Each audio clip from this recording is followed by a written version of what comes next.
Australia overnight. Now, we often make a mistake of hiring someone or trusting someone because they've smiled or they've had a friendly face and seemed friendly. But we've been since we've been born, we've been taught how to smile and be nice to people to keep the peace and to ensure that we don't offend. Now, the first place we check when building rapport or establishing a relationship with somebody, whether they like us or not, is the face. But maybe we need to look more broadly, like the feet and the belly. So we have a deception, detection and behaviour profiling expert on the program. Scott Taylor is here. G'day, Scott. G'day, Pat. How you going? Good, mate. Welcome to Australia Overnight. Now, our thumbs, our bellies and various other parts of our body can leak our true emotions. So it's not always our face and our body sort of telling the truth if we can watch carefully enough.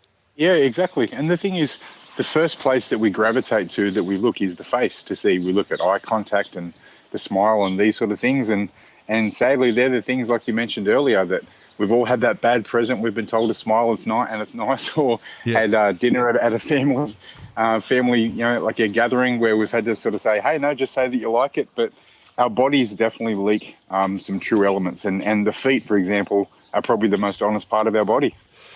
Right. So we've been taught to sort of, to act in a certain way. And are humans, I really want to hear about the feet, but first question, are humans almost simple to deceive because we trust our eyes? Somebody's smiling, they've got a friendly face, they seem like they're trustworthy, and we make a decision too quickly?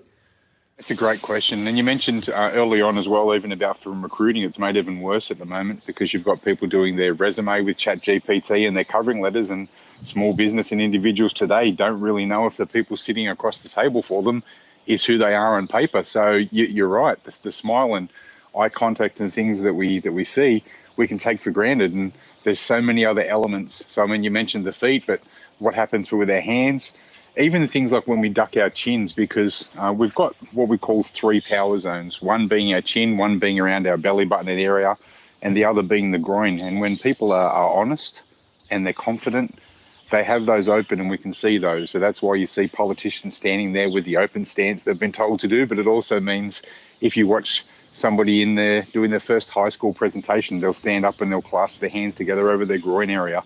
Yeah. Or you see somebody duck their chin, that's them showing some signs of discomfort. So these are things that we pick up from different areas of the body.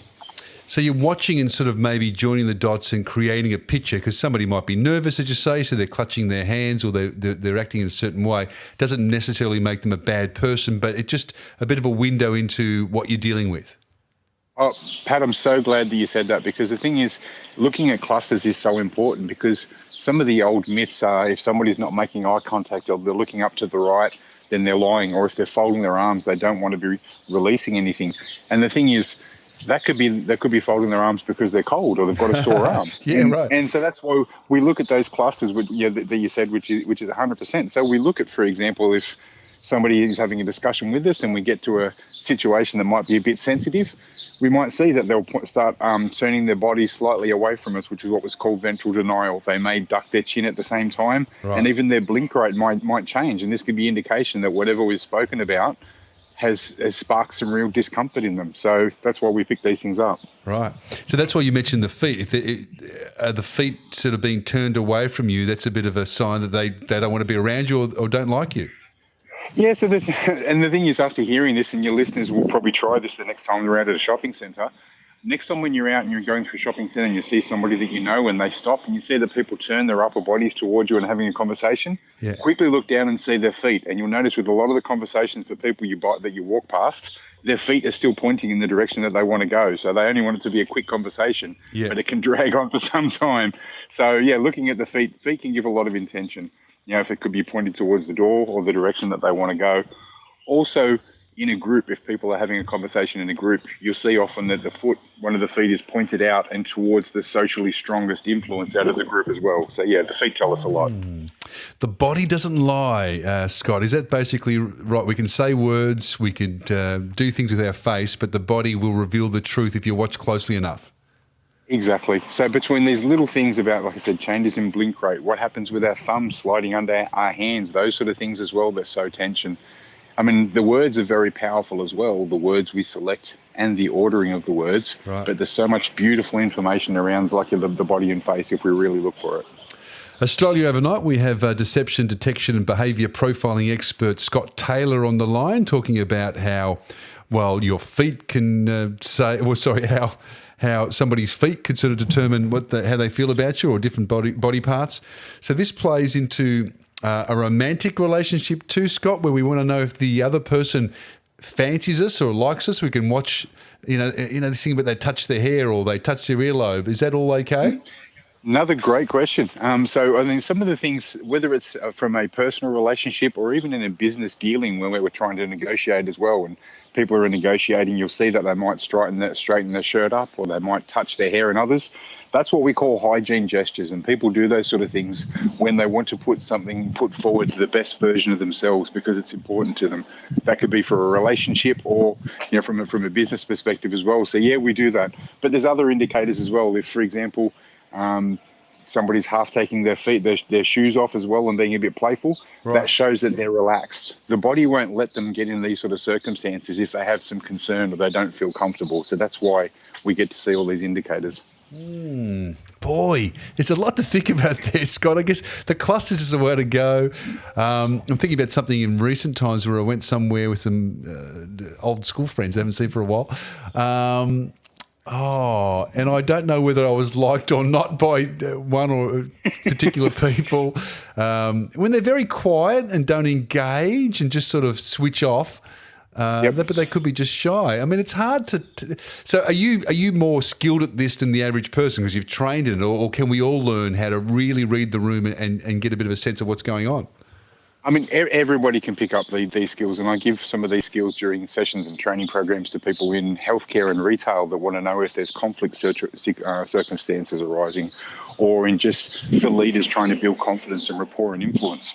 I've been very fortunate to train with some of the best people around the globe, like Robin Dreek, Joe Navarro, Lena Cisco, and a range of others. But yeah, everybody can pick up these skills. But what it really comes down to, Pat, is that we need to be other people centric. We sometimes get caught in the agenda of what we have to say, so we're just waiting for an opportunity to speak. Right. We're not really connecting. And the more that we do that, then we become non-judgmentally curious and other people centric. Then we start seeing all these beautiful things. Right. So just repeat that, people centric. So being present and no judgment and being curious. Yeah, non-judgmental curiosity and being present, and you'll start to see all these things rather than just sticking to your script or your outcome. If you're really present, like for the moment, you'll see. And sometimes people have a natural response because I see people that without training see that they'll say something and the person will move or angle away, and I'll see it resonate on their face and they'll say, oh, okay, maybe we should talk about this another way. So we do pick up some of these things, and it can definitely improve substantially with some training and focus. But the core thing is, it's still person-to-person communication. So being present is just very important. Being present. Is this what we see in those movies? I think it might be The Matrix and stuff, like the Asian sort of, guru. Everything slows down, and they watch every moment because they're sort of, they meditate and they're present. They can actually notice things that all of us who are stuck in our heads and our own thoughts never see. Yeah, well, the thing is, because we get caught up in the habits with communications, and I suppose one of the things that I do, I spend at least 30 to 45 minutes a day just people watching with no agenda, how people interact, how they communicate. And the more you start focusing on these things, on the totality of communication, your own communication and your own confidence in building rapport and influence can definitely improve. So that's the first part. Or the other thing, if you want, I suppose, a bit of a Scott Taylor gimmick for doing that. Yeah. Watch a reality TV show with the sound off and have a piece of paper next to you and just write down when you see changes to facial expressions and other things. Yeah. And then play it with the sound on so you can see what drove that. It turns on like a bit of a new set of eyes for you to look at these things. 131873 on Australia Overnight if you want to join the conversation. Scott Taylor talking, I guess, body language is a broad way to describe it, Scott. Deception, detection and behaviour profiling expert. And it's interesting you mentioned earlier in the conversation people using AI and those sorts of things. So maybe it's getting harder now because we've got all this technology And I think we're going to do a thing on dating apps as well, where you're just looking at photos of people, resumes, LinkedIn. I mean, everything's just made up now. You've got to really dig a bit deeper and work out what the truth is. Yeah, and the other part, and I know we probably haven't got time to get into this today, but from the word and statement analysis element is a whole new level as well. I was very grateful to be able to train with Mark McClish and Peter Hyatt, who are arguably two of the best people around the globe for this. And you see whether it's statements on dating apps or in correspondence or even messages, the words that people use in the ordering is very important. So on average, we have 25 to 30,000 words in our vocabulary, and how we choose to frame those words in the ordering gives us some real insight. The word actually means we're comparing thoughts. The word just we use to minimize what we're thinking. So there's a lot of words that we use just out of habit that give us a lot more meaning. Yeah, how interesting. What about people, vaguely remember reading something where somebody was sort of hiding something about their personality and would often at dinner parties and things say shocking things, or would just, not shocking things, but say things that would sort of reveal stuff about others or whatever. So back to the words. If people are doing jokes or saying things that sort of on the surface looks like it's just a throwaway statement, maybe there's more to that as well? Yeah, I mean, it could be from a provocative point of view, trying to gauge response and reactions in others, and part of that could be just to see if there's a deviation to their baseline, how they're acting.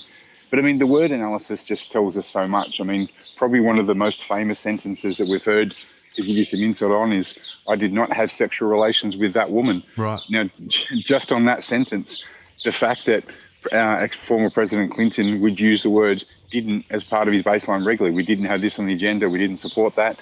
But he said did not. That's an expanded contraction, which is one indication of deception. He then ended the words with that woman.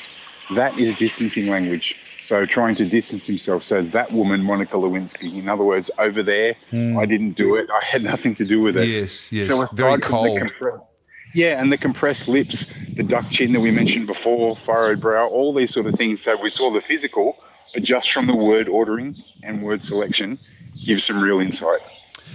I've found in the world of sales, you often go and see clients and they're saying one thing, but they mean the exact opposite. They're saying things like, "Oh, this is not about my ego," and they're saying to you, "It is about my ego. I don't want to be included. I don't want to be included in the. It's not about me. I don't include me in the campaign." They're saying, "Include me in the campaign." So or it's not price. I'm not just price sensitive. Yeah. This isn't just about price. But you see the other indicators, and you know what? That's the thing, Pat. Being present with the other person, that as they say that, you'll see that people may say things and then be saying, no, that's not what it's about. But they'll be nodding their head yes at the same time, because the body leaks this information if we're really focused. Oh, I like that. So they said, because I've noticed that they're saying one thing and they mean the exact opposite. But if you watch the body, it'll leak that information. Scott, it's always fun to have you on the program. It sounds like you're out and about, so I'll let you get back to what you're doing. But good fun. And we'll leave it to our listeners now, 131873, to join the conversation. Thank you for being on Australia Overnight, Scott. Thanks very much, Pat. Great to speak with you again.